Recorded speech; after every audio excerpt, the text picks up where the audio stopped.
தீர்க்கதரிசன புஸ்தகம் 45ஆம் அதிகாரம் 4வது வசனம்.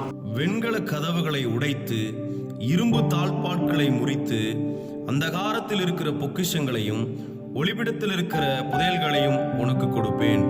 இந்த வருஷத்தினுடைய ஆரம்பத்திலே 2024 கர்த்தர் நம்முடைய சபைக்கு கொடுக்கிற வாக்குத்தத்தம், நிறைவேறுகிற வாக்குத்தத்தம் என்னவென்று சொன்னால், வெண்கல கதவுகளை உடைத்து இரும்பு தாழ்பாள்களை முறித்து அந்தகாரத்தில் இருக்கிற பொக்கிஷங்களையோ ஒளிபீடத்தில் இருக்கிற புதையல்களையோ உனக்கு கொடுப்பேன் என்று 24 கர்த்தர் வாக்கு பண்ணுகிறார்.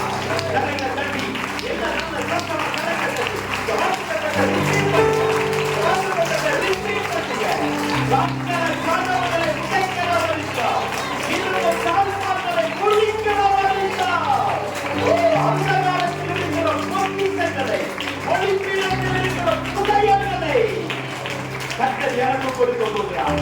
கர்த்தர் உனக்கு கொடுக்க போகிறார். கர்த்தர் நம்முடைய சபைக்கு கர்த்தர் கொடுக்க போகிறார். ஹல்லேலூயா, ஹல்லேலூயா. கர்த்தருடைய பரிசுத்த நாமத்துக்கு மகிமை உண்டாவதாக. நாம் ஆராதிக்கிற ஆண்டவர் சாதாரணமானவர் அல்ல. இந்த வருஷத்திலே அருமையான கர்த்தருடைய பிள்ளைகளே, நீ நம்பினாலும் சரி நம்பாவிட்டாலும் சரி, உனக்காக வெண்கல கதவுகளை உடைக்க போகிறார். இரும்பு தாழ்பாள்களை முறிக்க போகிறார். அல்லேலூயா. வெண்கலம், இரும்பு எதை குறிக்கிறது? ரொம்ப ஸ்ட்ராங், ரொம்ப கடினமா இருக்கிறது தான் வெண்கலம், இரும்பு. பாருங்க, அந்த கதவு நம்ம போட்டுக்கிறோம். இந்த கதவுல வரணும் அப்படின்னு சொன்னா கூட்டிட்டாங்க, ஏதோ ஒண்ணு சாமி காணாம போயிட்டு அப்படின்னு சொல்லிச்சுன்னா வரது வந்து ஓடி வந்து விட்டா என்ன ஆயிடும்? தெரியுமா? சாப்பாடு உடைஞ்சிடும். அதுக்காக வந்து வச்சா சரியா? நீங்க சாப்பாடு என்ன ஆயிடும்? உடைஞ்சிடும். ஸ்தோத்திரம். ஆனா அந்த கதவு நல்லா ஸ்ட்ராங்கா இருக்கு. கதவு நல்லா ஸ்ட்ராங்கா இருக்கு. ஆனா இந்த கதவே இப்படி இருக்கும் அப்படின்னு சொல்லி சொன்னா, வெண்கல கதவு. கர்த்தருடைய பிள்ளைகளே, 23 பிசாசு அடைத்து வைத்திருந்த உறுதியான இரும்பான வெண்கலமான உடைக்க முடியாத, ஆசீர்வாதத்தை சுதந்திரிக்க முடியாத, அடைத்து வைத்திருந்ததான புதையல்களை பெற்றுக்கொள்ள முடியாதபடி, பொக்கிஷங்களை பெற்றுக்கொள்ள முடியாதபடி அடைத்து வைத்திருக்கிற வெண்கலத்தையும் இரும்பையும் கர்த்தர் உடைத்து பொக்கிஷத்தையும் புதையல்களையும் கொடுக்கிற ஆண்டாக இந்த வருஷம் மாறப்போகிறது. அல்லேலூயா. கர்த்தருடைய பரிசுத்த நாமத்துக்கு மகிமை உண்டாவதாக. நீ கேட்டுக்கொண்டிருக்கிற அருமையான கர்த்தருடைய பிள்ளைகளே, நீங்களும் நானும் கர்த்தருக்காக நிற்போம் என்று சொன்னால், நமக்காக கர்த்தர் பெரிய காரியங்களை அவர் செய்ய போகிறார். அல்லேலூயா.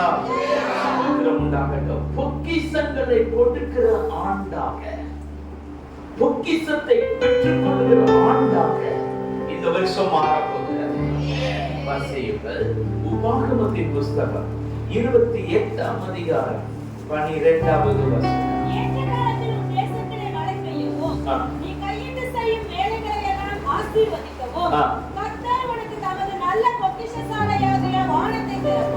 பொக்கிஷசாலையாகிய வானத்தை இந்த வருஷத்துல கர்த்தர் திறப்பாராக. பொக்கிஷசாலையாகிய வானத்தை ஆண்டவர் பொக்கிஷங்களை குவித்து வைத்திருக்கிறார். அந்த வானத்தை கர்த்தர் திறப்பாராக. திறந்து இடமில்லாமல் போகும் மட்டும், அது மாத்திரமல்ல, ஸ்தோத்திரம், வானத்தை திறந்து இடமில்லாமல் போகும் மட்டும் ஆசீர்வதிக்கிறதோடு மாத்திரமல்ல, சாதிகளுக்கு கடன் கொடுக்கிறவர்களாய் இந்த வருஷத்துல நம்மை மாற்றுவாராக. ஒருவேளை இந்த 23 நீங்கள் கடனாளியா இருக்கலாம். இந்த வாக்குத்தத்தத்தை நம்புங்கள். பொக்கிஷசாலையை வானத்தை கர்த்தர் திறப்பாராக. வானத்தை கர்த்தர் திறப்பாராக. இந்த வருஷம் 24வது வருஷம் கடன் கொடுக்கிற ஆண்டாக கர்த்தர் உங்களையும் என்னையும் மாற்றி கர்த்தர் ஆசீர்வதிப்பாராக.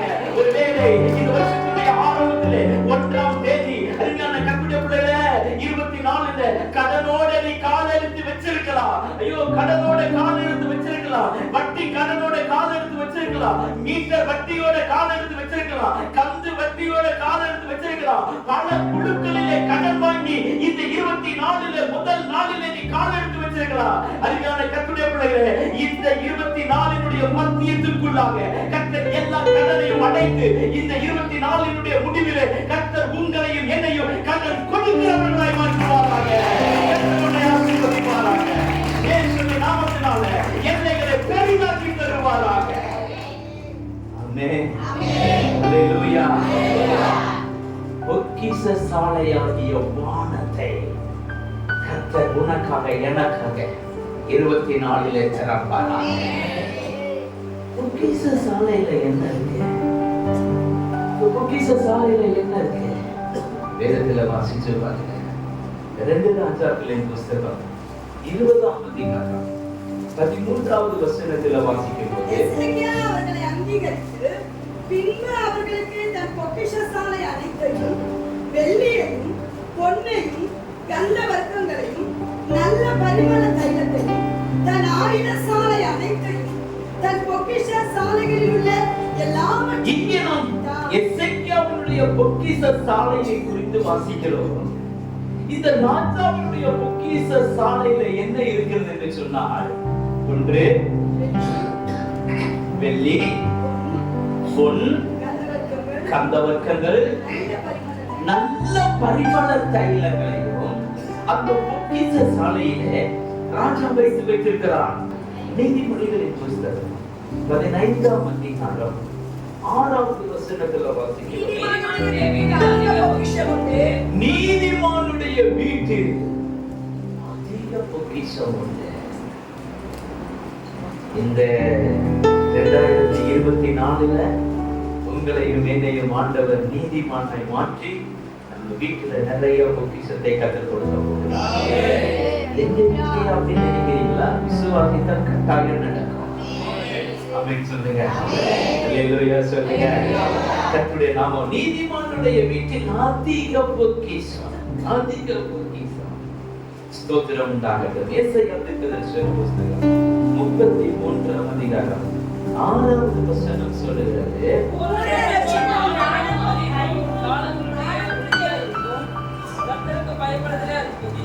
கர்த்தருக்கு பயப்படுதலே பொக்கிஷம். பொக்கிஷம்னா என்ன அப்படின்னு மேல வாசிச்சோம். வழங்க பிரகாரம் பண்ண பொக்கிஷம். ஆனா இங்க நம்ம வாசிக்கிறோம், கர்த்தருக்கு பயப்படுகிற பயம் என்கிற பொக்கிஷத்தை கர்த்தர் இந்த 2024 கர்த்தருடைய சபையில ஊற்றுவாராக. நம்ம வாலிப தம்பி மாத்த மேல, வாலிப தங்கச்சி மாத்த மேல கர்த்தருக்கு பயப்படுகிற பயம் வருவதாக. அல்லேலூயா, அல்லேலூயா. கர்த்தருக்கு பயப்படுகிற பயம் என்கிற பொக்கிஷம் ஒவ்வொரு குடும்பத்திலேயும் ஒவ்வொரு பிள்ளைகளின் மேல கர்த்தருக்கு பயப்படுகிற பயம், கர்த்தருக்கு பயப்படுகிற பயம். யோசேப்பு சொன்னான், இந்த பொல்லாப்பை நான் எப்படி செய்ய முடியும்? நான் கர்த்தருக்கு பயப்படுகிறவன், இப்படிப்பட்ட பொல்லாப்பை எப்படி செய்ய முடியும் என்று சொல்லி பாவத்தை உதறி தள்ளிவிட்டு ஓடி போனதை போல நம்முடைய பிள்ளைகளுக்கும், நம்முடைய டீனேஜில் இருக்கிற யூத்தில் இருக்கிற பிள்ளைகளுக்கு கர்த்தருக்கு பயப்படுகிற பயம் என்கிற பொக்கிஷத்தை 24 கர்த்தர் நிறைவாய் தருவாராக. ஒரு மகனுக்கு ஒரு மகளுக்கு கர்த்தருக்கு பயப்படுகிற பயம் வந்துட்டா போதுங்க. கவனிக்கிறீங்களா?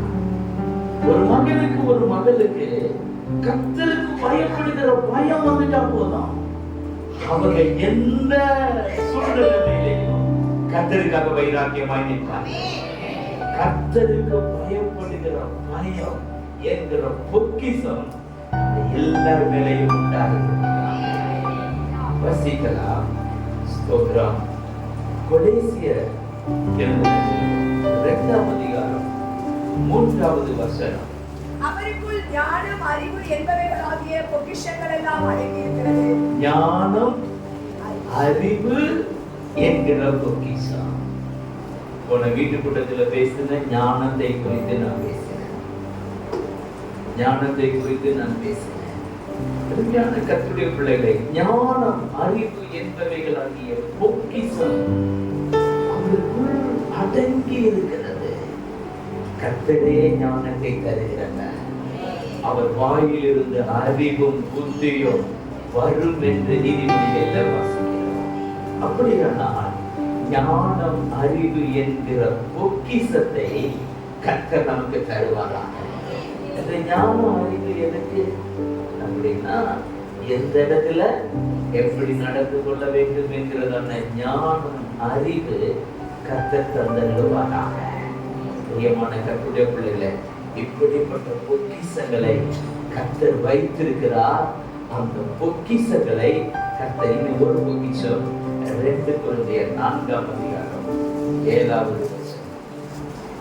இந்த மகத்துவமுள்ள வல்லமை எங்களால் உண்டாயிராமல் தேவனால் உண்டாயிருக்கிறது என்று விளக்கும்படி இந்த பொக்கிஷத்தை மண்பாண்டங்களில் பெற்றிருக்கிறோம். எந்த பொக்கிஷத்தை? அபிஷேகம் என்கிற பொக்கிஷத்தை. அபிஷேகம் என்கிற பொக்கிஷத்தை இந்த மண்பாண்டங்களில், இந்த சரீரத்தில் நாம் பெற்றிருக்கிறோம். 2024 ஒரு அபிஷேகத்தின் நிறைவின் ஆண்டாக கர்த்தர் நம்முடைய சபைக்கு மாற்றுவாராக. ஹல்லேலூயா. அபிஷேகத்தை கர்த்தர் நிறைவாய் தருவாராக. நல்ல ஒரு அபிஷேகத்தினால நிரப்பப்படுகிற விசுவாசியாக 24 நீ மாற வேண்டாம். ஒரு சரியான ஒரு அபிஷேகத்துல நிரப்பப்படுகிற ஒரு அனுபவத்தில 24 நீ மாற வேண்டாம். அதுக்கான கர்த்தருடைய பிள்ளைகளே, அபிஷேகம் என்கிற பொக்கிஷத்தை கர்த்தர் உங்களுக்கு தந்தருவாராக. இந்த பொக்கிஷத்தை தடை செய்து கொண்டிருக்கிற பொல்லாத சத்துரு 23ஓட முடிந்து போகலாம். கர்த்தர் 24 இப்படிப்பட்ட பொக்கிஷங்களை, ஸ்தோத்திரம் உண்டாகட்டும். எப்படி என்று சொன்னால், ஸ்தோத்திரம், வெண்கல கதவுகளை உடைத்து இரும்பு தாழ்பால்களை முறித்து அந்தகாரத்தில் இருக்கிற பொக்கிஷங்கள், இவைகள் எல்லாம் அந்த காலத்தில் இருக்கிற பொக்கிஷங்களை கர்த்தர் 24 நமக்கு சபைக்கு நிறைவாய் தருவாராக. அல்லேலூயா. அடுத்த இன்னொரு காரியத்தை ஆண்டவர் நமக்கு வாக்குத்தத்தமாய் கொடுத்திருக்கிறார். என்ன தெரியுமா? ஒளிப்பீடத்தில் இருக்கிற புதையல்கள். ஒளிப்பீடத்தில் இருக்கிற புதையல்கள். அருமையான கர்த்தருடைய பிள்ளைகள், அந்த ஒளிப்பீடத்தில் இருக்கிற புதையல்களை குறித்து ஒரு வார்த்தை சொல்லி நான் ஜெபிக்க விரும்புகிறேன். கவனிங்க. ஒளிப்பீடத்தில் இருக்கிற புதையல்கள். கொஞ்ச நாளைக்கு முன்னாடி நிறையா வந்து சொன்னாங்க, ஒரு புதையல் இருக்கு எங்க வீட்டுல. வந்து சொன்னா என்ன சொன்னா அப்படின்னா, ஒரு வாரம் யாரும் வந்து அந்த புதையலை பார்க்க கூடாது. அப்படியே வேலை செய்யற இடத்துல மண் சட்டிக்குள்ள புதையல் இருக்கு. அவரு வெயிட் பண்ணி பார்க்கிறாரு. ஒரு வாரம் புதையலை பார்க்கணும். உள்ள என்ன இருக்கு, அதுக்குள்ள என்ன இருக்கு, அதுக்குள்ள என்ன இருக்கு, வாங்க செய்ய உலக தாங்க முடியல. ஒரு வாரம் கழிச்சு நானும் ரமேஷும் வீட்டுக்கு போனோம். சொன்னாரு, புதையல் இருக்கு, அப்படி சொல்லக்கூடாதுன்னு சொல்லியிருக்காரு, உங்ககிட்ட மட்டும் சொல்றேன். அப்படியா? புதையலாம் எங்க இருக்கு அப்படின்னு சொன்னா, இந்த இடத்துல இருக்குன்னு சொல்லிட்டு போயிருக்கிறாரு. அப்படியே திறக்க கூடாதுன்னு சொல்லியிருக்கிறாரு. அதுக்கு இப்படியெல்லாம் செய்யணும்னு சொல்லியிருக்கிறாரு. மண்ணா கட்டி அதுல கிடையாது. நம்ம பார்த்து வேண்டிக்காக புதையல் அப்படின்னு சொல்லிட்டு பேசி போய் அதையெல்லாம் வெட்டிச்சு குத்திச்சு பார்த்தா அதுல இருந்து புதையல் எல்லாம் மண்ணா கட்டியா மண்ணாக்கட்டி புதையல் அல்ல, துபாக்கூர் புதையல் அல்ல. 24 ஒளிப்பீடத்தில் இருக்கிற புதையல்களை கர்த்தர் நம்முடைய சபைக்கு தந்தருவார். அல்லேலூயா. தீர்க்கதரிசன புஸ்தகம் 41ஆம் அதிகாரம் 8வது வசனத்துல புதையல்களை குறித்து வேதம் சொல்லுகிறது.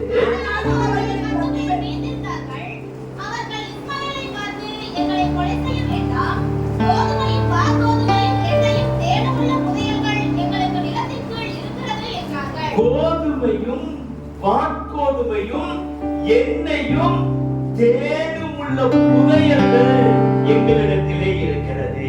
அல்லேலூயா. ஒளிப்பீடத்திலே கர்த்தர் புதையல்களை வைத்திருக்கிறார். என்ன புதையல்கள் என்று சொன்னால் கோதுமையும் வாற்கோதுமையும். கோதுமையும் வாற்கோதுமையும் உலக பிரகாரமான ஆசீர்வாதத்தை குறிக்கிறது. இந்த வருஷத்துல அருமையான கர்த்தருடைய பிள்ளைகளே, உலக பிரகாரமான ஆசீர்வாதத்தினாலேயும் கர்த்தர் நம்முடைய சபையை ஆசீர்வதிக்க சித்தமுள்ளவராய் இருக்கிறார். கோதுமையையும் வாற்கோதுமையையும் உலக பிரகாரமான ஆசீர்வாதத்தையும் கர்த்தர் நமக்கு தர விரும்புகிறார். இரண்டாவது, எண்ணெயும் தேனும் உள்ள புதையல்கள்.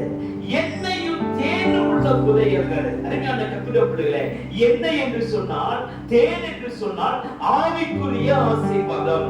எண்ணெய் என்று சொன்னால் அபிஷேகத்தை குறிக்கிறது. தேன் என்று சொன்னால் தேவ வசனமாகிய சத்தியத்தை குறிக்கிறது. இந்த வருஷத்துல கர்த்தர் நம்முடைய சபையில பல புதையல்களாகிய சத்தியத்தை கர்த்தர் வெளிப்படுத்துவாராக. பல முடிச்சுகளை அவிழ்ப்பாராக. பல சத்தியங்களை, இதுவரைக்கும் புலப்படாத சத்தியத்தை 24 கர்த்தர் தம்முடைய பிள்ளைகளை கொண்டு, தாசர்களை கொண்டு கர்த்தர் வெளிப்படுத்துவாராக. அல்லேலூயா, அல்லேலூயா.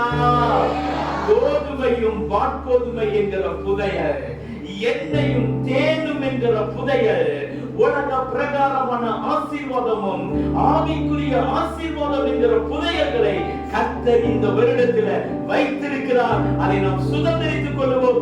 நிச்சயம் நாம் பெற்றுக் கொள்ள போகிறோம். கர்த்தர் நம்மை ஆசீர்வதிக்க போகிறார். ஆமென். அல்லேலூயா. இந்த பொக்கிஷத்தையும் இந்த புதையல்களையும் கர்த்தர் நமக்கு கொடுக்கும்படியாக வெண்கல கதவுகளை உடைக்க போகிறார். இரும்பு தாழ்பால்களை முறிக்க போகிறார். முறித்து ஸ்தோத்திரம் உண்டாகட்டும். அருமையான கர்த்தருடைய பிள்ளைகளே, ஒளிப்பீடத்தில் இருக்கிற அந்தகாரத்தில் இருக்கிறதான பொக்கிஷத்தையும் புதையல்களையும் கர்த்தர் நமக்கு கொடுக்க போகிறார். எல்லாவற்றுக்கும் மேலாக மிகப்பெரிய பொக்கிஷம் இருக்கும் என்று சொன்னார். ஸ்தோத்திரம் உண்டாகட்டும். ஆத்துமாக்கள் தான் மிகப்பெரிய பொக்கிஷமாய் இருக்கிறார்கள். ஆத்துமாக்கள் தான் மிகப்பெரிய பொக்கிஷமாய் இருக்கிறார்கள். இந்த 24 கர்த்தர் நமக்கு ஆத்துமாக்கள் என்கிற விலையேற பெற்ற பொக்கிஷத்தை நிறைய தருவாராக. பிரேயர்சல் மூலமாக பிரேயர்சல் நடத்துகிற ஒவ்வொரு கர்த்தருடைய பிள்ளைகளுக்கும், ஊழியம் செய்கிற எல்லா கர்த்தருடைய பிள்ளைகளுக்கும் இந்த வருஷம் ஆத்தும அறுவடையின் ஆண்டாய் மாறுவதாக. கர்த்தர் ஒவ்வொருவரையும் பயன்படுத்துவாராக. ஆத்துமாக்கள் என்கிற பொக்கிஷம், விலையேற பெற்ற பொக்கிஷத்தை கர்த்தர் நம்முடைய சபைக்கு அநேகரை கர்த்தர் கொடுத்து ஆசீர்வதித்து உயர்த்துவாராக. அந்த காலத்தில் இருக்கிற ஒளிப்பீடத்தில் இருக்கிற அந்த ஒருவேளை 23 அது அந்த காலத்தில் இருக்கலாம், 23 அது ஒளிப்பீடத்தில் இருக்கலாம், 24 இந்த வருஷத்திலே கர்த்தர் வெண்கல கதவுகளை உடைப்பாராக. இரும்பு தாழ்பால்களை முறிப்பார்களாக. இயேசுவின் நாமத்தினால பொக்கிஷமும் புதையல்களும் நம் சபையை தேடி வருவதாக. உங்கள் குடும்பத்தை தேடி வருவதாக. உங்கள் தனிப்பட்ட வாழ்க்கையை தேடி வருவதாக. கர்த்தர் உங்களை ஆசீர்வதிப்பாராக. எல்லாரும் கரங்களை தட்டி கர்த்தரை ஸ்தோத்திரம். கர்த்தர் நல்லவர். இந்த வார்த்தைகள் உங்கள் மேல, உங்கள் குடும்பத்தின் மேல, உங்க சந்ததியின் மேல, இந்த சபையின் மேல அப்படியே பலிப்பதாக. கர்த்தர் உங்களை ஆசீர்வதிப்பாராக. ஆமென்.